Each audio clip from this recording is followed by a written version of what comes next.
got a John in here. I don't know where that came from. Luke, chapter 6. I am actually going to read a couple verses in John about middle way. So. Luke, chapter 6. Pick back up with verse 29. I'm going to read through verse 36. 29 through 36 of Luke, chapter 6. And unto him that smiteth thee on the one cheek, offer also the other.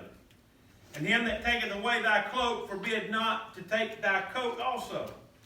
Give to every man that asketh of thee. And of him that taketh away thy goods, ask them not again. And as you would that men should do to you, do ye also to them likewise. For if you love them which love you, what thank have ye? For sinners also love those that love them. And if you do good to them which do good to you, what thank have ye? For sinners also do even the same. And if ye lend to them of whom ye hope to receive, what thank have ye? For sinners also lend to sinners to receive as much again. But love ye your enemies, and do good, and lend, hoping for nothing again. And your reward shall be great, and ye shall be the children of the highest. For he is kind unto the unthankful and to the evil. Be ye therefore merciful, as your Father also is merciful. Let us pray. Lord, again, we just praise you for this beautiful day and this chance to be in your house. And Lord, all that's already taken place here, Lord, the worship that we've heard and partaken of, Lord, the prayers that have been prayed, and now as we get down to your word, we pray that our hearts would be open and we would be obedient to what you have told us. Realizing, Lord, that these are specific commandments that you give to your children. Lord, to bring about in us on the outside what you've done on the inside. And I pray, Lord, that we would be faithful and obedient and allow your Spirit to work in us to bring that out. We love you and praise you in Jesus' name. Well, you see these verses again. If you was here last Sunday, like here we go again. Still in the middle of Jesus' Sermon on the Mount, Luke's account of that Sermon on the Mount. Last Sunday we looked at some hard verses. Love your enemies. Do good to them which hate you. Bless them that curse you. And pray for them which despitefully use you. Those 4 specific things. Tough stuff. I don't think Cindy will mind me using her as she told me this morning.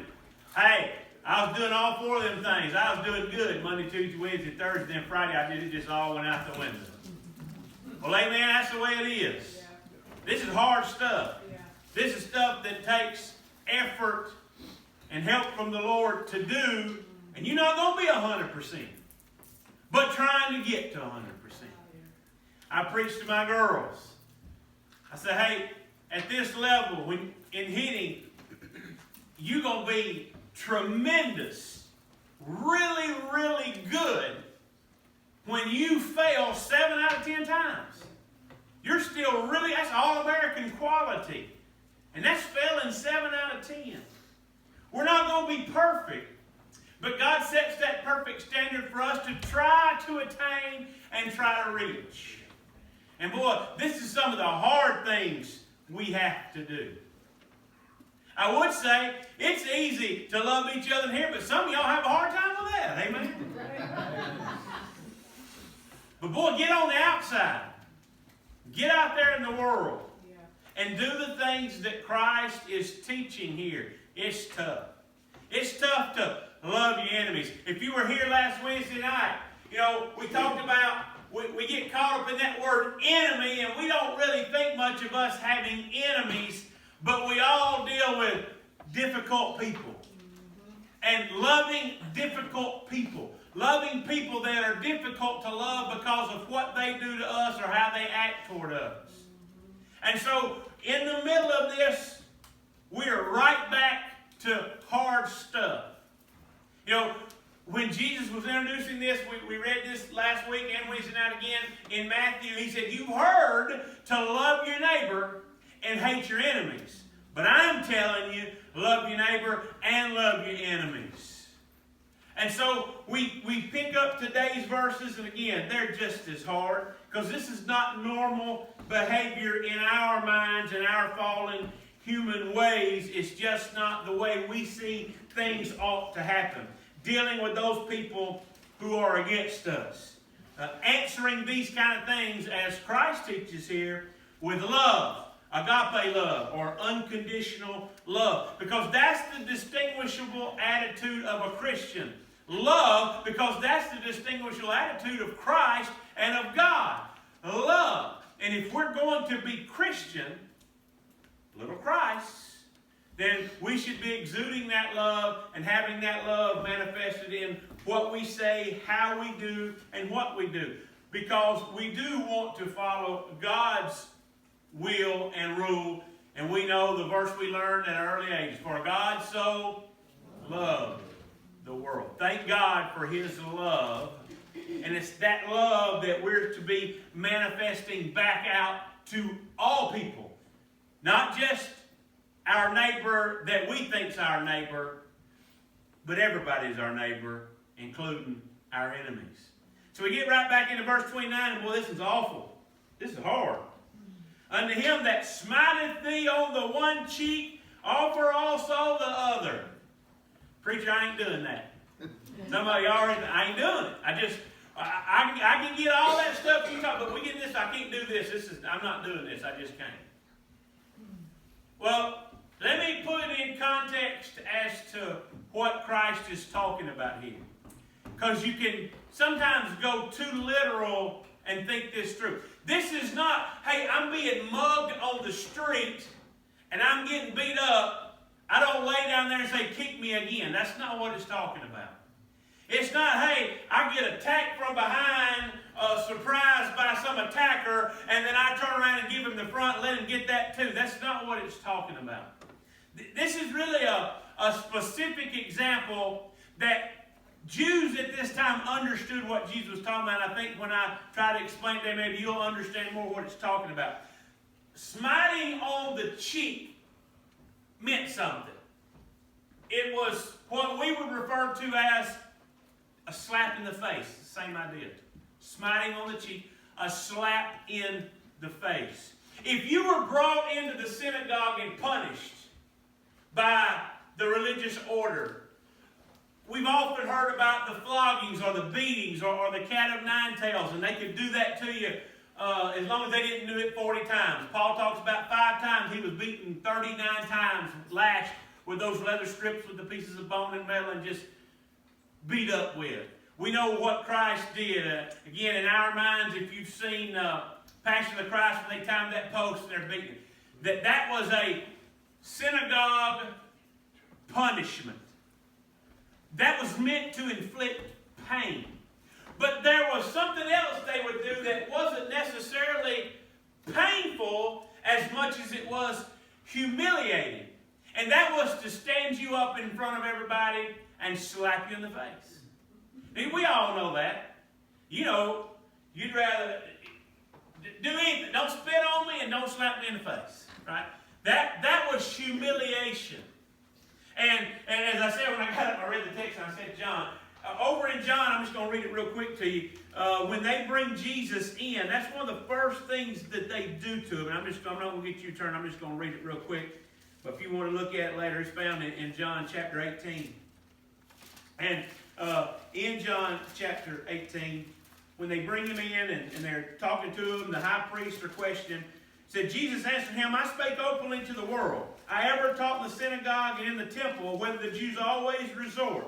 And in secret have I said nothing. What askest thou me? Ask them which heard me what I have said unto them, and behold, they know what I said. It says, and when he had thus spoken, one of the officers which stood by struck Jesus with the palm of his hand, saying, answerest thou the high priest so? Don't talk to the high priest this way. He slapped him in the face in open in front of everybody. That was meant as ridicule. That was meant as humiliation as much as it was meant to be painful or hurting. And so when Jesus here says in verse 29, unto him that smiteth thee on one cheek, offer also the other. What he's saying is, he's already been laying this out. Again, if you think that they hated me, they're going to hate you. You're going to be persecuted. You're going to be treated bad. You're going to be looked down upon and punished for being a Christian. And the response to that should be Christian love. The response to that should be, hey, if they stand you up front and they slap you, just know it was coming. Don't let it be a surprise. And hey, let them slap the other side, because you know that sort of stuff is coming if you take a stand as a Christian. We're not talking about, again, getting attacked in the alleyway and just letting them kill you. But just that act, again, that idea of what the world will try to do to you, your answer to the world should still be love. The rest of that verse 29, again, is an act against Christians. And it says, and him that taketh away thy cloak, forbid not to take thy coat also. One of the ways they would punish Christians in that time, and again, you got to think, it's not like us. We all got different outfits, and we all wear different outfits, and we all different every Sunday. Your cloak was your outer garment, the thing that was on the outside. Most Jews owned one. You had your one outer coat. Then underneath that, you had your layers of what you wore. And again, they didn't dress like we dress. But that cloak was important to you. Nighttime, certain parts of the year, especially, it got really cold there. That cloak was for warmth. That cloak was like a blanket. That cloak served as part of your pillow. It was important to have that cloak. One way to punish Christians, they'd take their cloak away from them. And again, you're talking about poor people. You just didn't go out and buy another one. You just didn't have another one. You didn't have your cloak. You got cold. It was uncomfortable. It was not good. You wanted to have that cloak. And then when Jesus said, if they take your cloak, tell them they can have your coat too. The coat was kind of inside. If we put it in today's terms and used our language, it would be, if they take your coat, tell them they can have your shirt too. That layered idea. But again, just the fact that people are going to persecute you, people are going to hate you, just because you name the name of Christ. Your answer should be back to him, love. Boy, that's tough. Somebody slaps me in the face, I got to love them back. Somebody takes my coat from me, I got to love them back. All different, because again, Jews had been taught through man's traditions at this point, no, you take revenge. You exact revenge. And in 2020, sitting in Shannon, we think the same thing. You hit me, I'm hitting you back. You take from me, I'm taking back. You confront me, I'm confronting you back. You give me evil, I'm giving you evil back. Because that's the human side of us. Jesus' ways, just like when God said in Isaiah, my thoughts are not your thoughts, my ways are not your ways. Jesus' ways were totally different. They hated him for it. And if you act like Jesus and you do those things, you'll get hated too. And retaliation will happen with you. So again, we see that this is acts of humiliation or acts of just pure evil and meanness against Christian people. And Christ is saying, hey, just be quick to love again and love back. You say, preacher, that's hard stuff. And I say, amen, it sure is. Because I struggle with it too. Just like we talked about Wednesday night. I got difficult people in my life too. I ain't looking at you, man. I got difficult people in my life too. And I have the hardest time showing love to difficult people. Amen. Seeing you use the word about one day, Lord, I just wish I could do it on Monday and not do it on Tuesday through Friday and just flip it. And I'd feel a little bit better about myself. It's tough. That's what Christ is telling here. Keep on loving, no matter how many times they humiliate you. Now, we get into verse 30, and it's kind of a lending and borrowing. And again, this is kind of out of context for how you and I think and how we live today. But give to every man that asketh of thee, and of him that taketh away thy goods, ask them not again. Give to everybody that asks of thee. The idea in the context is, people would ask of people all the time. Borrow something, need something, gotta have something. And then just like today, there were those people who would ask to borrow, promising to give back that you knew all along was never going to give back to you. Yep. Y'all know them people. Yep. They come borrow a tool, and next thing you know, it's been in their toolbox for 5 years, and they think it's theirs. Amen. Yeah. I'm that guy. I'm horrible at it. So if I got some of your stuff, please come get it. I just forgot. I promise you. I didn't steal it. But to lend to that person that you know is not going to give it back. You know, a lot of times you'll lend to that person not because you want to help them, but because you're tired of them asking. You know, when you lend, it's going to be a long time before they ask again because they want you to forget that they didn't give it to you back the first time.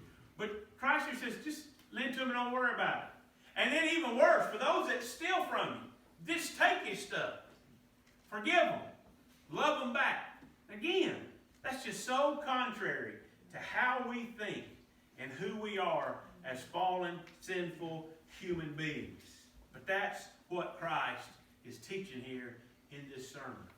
And then he really ties it up, and y'all know the verse. This is the verse. It's not written like it is in Matthew, but verse 31 is your golden rule verse, your key verse. And as you would that men should do to you, do ye also to them likewise. Now, you got to catch the context again. As you would have men do to you, you do to them. If you just take that out by itself, that's a lot easier to live out than what the verse in context means. This is what I'm saying. It's easy to say, well, preacher, I treat people the way I want to be treated. That's the way I live my life. Well, amen, most of us try to do that. We try to treat people the way we want to be treated. But again, remember what Jesus is talking about. Every example he's given up to this point and everything he's talking about is to those people who despitefully use you. Those that are enemies. Those that want evil against you. Those that treat you wrong. Those that do bad to you. That's the context in which Jesus says, do unto them as you would want them to do to you. In other words, just like he said, vengeance is mine, I will repay. Don't take revenge upon yourself. When somebody does bad to you, don't pay them back bad. Don't render evil for evil. Don't do back to them what they've been doing to you, but do back to them what you wish they were doing to you. It's a lot easier when you start with a clean slate to say, I'm going to do unto others as they do unto me. But when you start out negative in the hole, and they're already against you, boy, it's tough to do unto them as you wish they would do to you instead of exacting revenge and acting right back to them like they do to you. See, it's so tough, man, it's got to go. Amen. It's rough. And I'm not going to lie to you. I don't do this very well. I'm awful at it. I'm awful at it. You get loud with me, usually I get loud with you. You pop off at me, usually I pop off at you. Lord, help me. I'm a sinner. I need forgiveness. That ain't the way I'm supposed to be. You're right, preacher. You're supposed to be the preacher. Wait a minute, you're just as bad as I am. So we're all in the same boat. We're all in the same basket. Amen. We're just trying to do better. Amen. Jimmy, we're trying to Titus 2, right? We're just trying to Titus 2.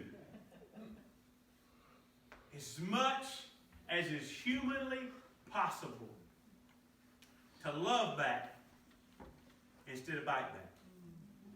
To love back instead of bite back. God's standard of love. Christian love says, you may be harming me, but I'm not giving that back to you. I'm going to treat you back the way that I wish you were treating me in the first place. The world says, I'm just going to hurt you because you hurt me. Then we get into these next couple of verses, and we'll go quickly through them because they all tie together and they all make sense. 32, 33, 34 kind of all go together with an example. Each one talks about sinners. Sinners, we're all sinners, but sinners in these verses meaning outside the kingdom, not children of God. Unsaved people who are going to act like the world because that's all they know. That's what he means by sinners here. He says, for if you love them which love you, what thank have ye? For sinners also love them that love them. So he says, if the only people you love are the people who love you, what good are you doing? Because again, he's talking about loving those who hate you. He said, because sinners will love those that love them. Unrepentant, unsaved people, they're going to love the people that love them and hate the people that hate them. And Jesus said, we can't be that way. We got to love everybody. 33, the same thing. If you only do good, if you do good to them which do good to you, what think ye? For sinners also do the same. Christ says, do good to everybody. Unsaved sinners say, you do good to people that do good to you, you do bad to people that do bad to you. Christ said, no. You do good to everybody. If you're only doing good to people that do good to you, what good are you really doing? And then 34, again, this idea of lending and helping. If you lend to them of whom you hope to receive, what thank have you? For sinners also lend to sinners to receive as much again. Sinners say, oh, I'll give it only the folks I know I'm going to get something back, maybe even a little interest. I sure ain't going to lend those I know ain't going to give me back nothing. Because again, it's the human side of being selfish. I'm only going to do for somebody if I can get something good in return. I'm looking at what good it is for me. And if there's no good in it for me, I ain't going to do it. That's the sinner side. God says, Jesus here says, you do it no matter what. Because you're not doing it for what you hope to get in return. You're doing it out of kindness and love. Because again, that's the whole running theme of these verses. Christian love. You do it because you love people and you love somebody. Then verse 35 sums it up.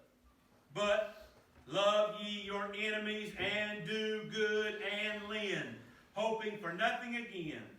And your reward shall be great, and ye shall be the children of the highest, for he is kind to the unthankful and to the evil.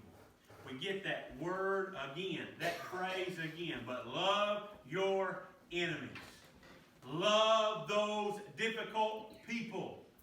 Love those that when you see them in Walmart, you've always wanted to jump to the next row and hope they didn't see you. Right? Talk about Wednesday night. Love them. Don't run from them. Run to them. They need you. They need you. And we need to be shedding abroad the love of Christ that we have in our heart and sharing it with others.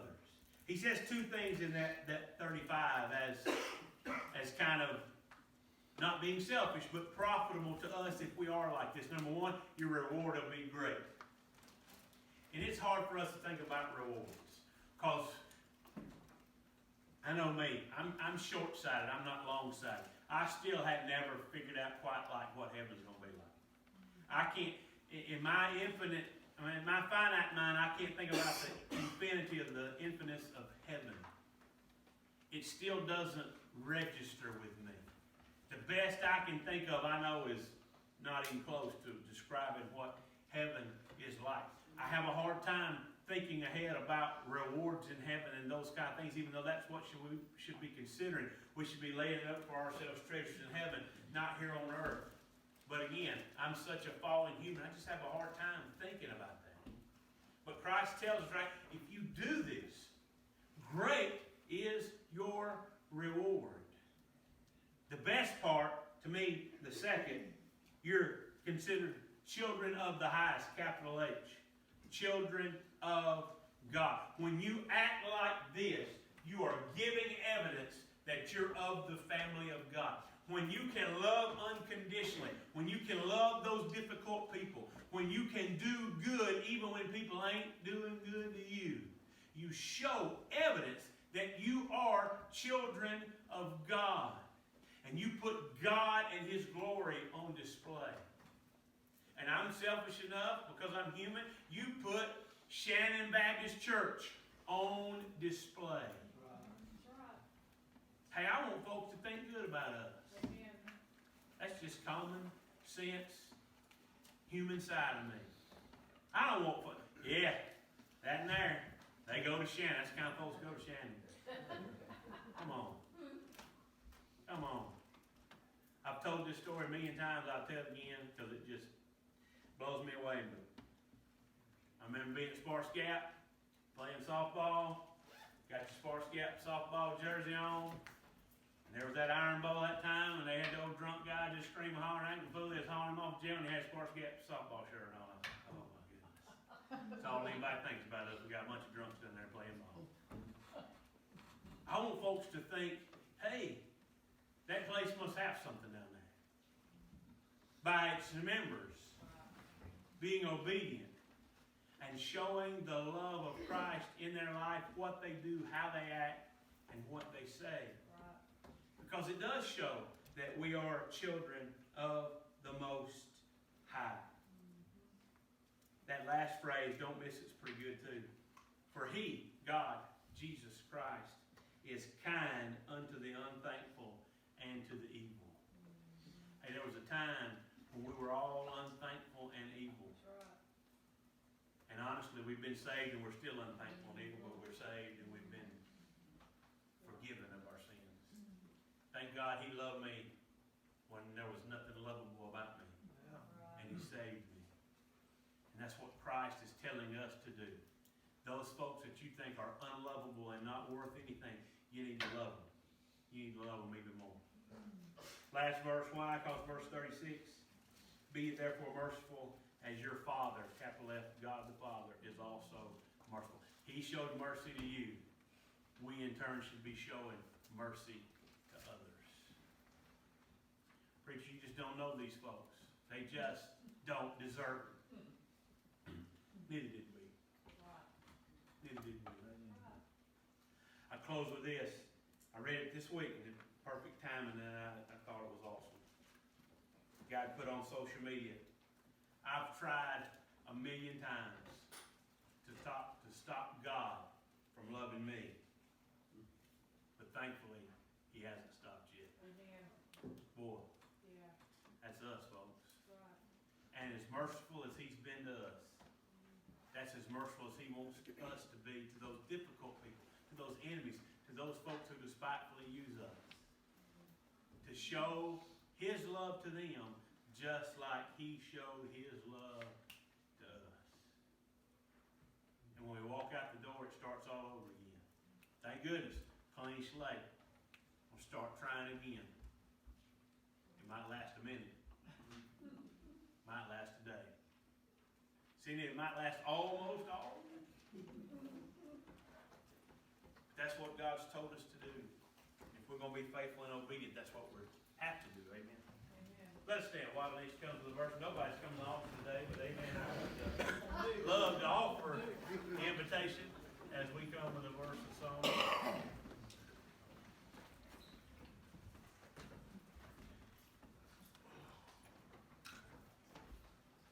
Page 385 in the church hymnal. 385.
But I want to try to give you something good as we go out and close. You know, your first thought was, well, I don't do this. And if we believed in a works-based salvation, we would say, well, I don't do this, so I must be lost. I must not be saved. But thank God we believe in grace, and we know a merciful God.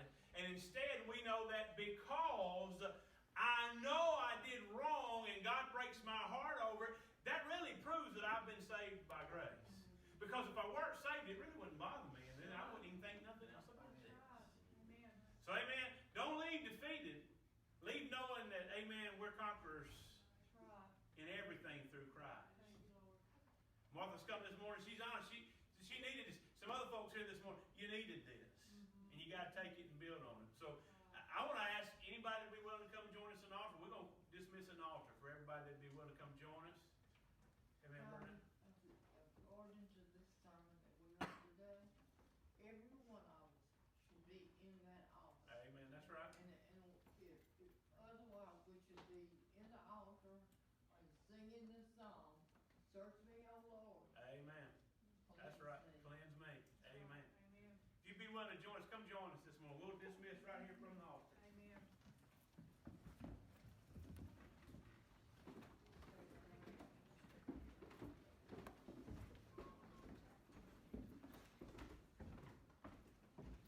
Pray for ourselves. Pray for each other. Amen. Amen.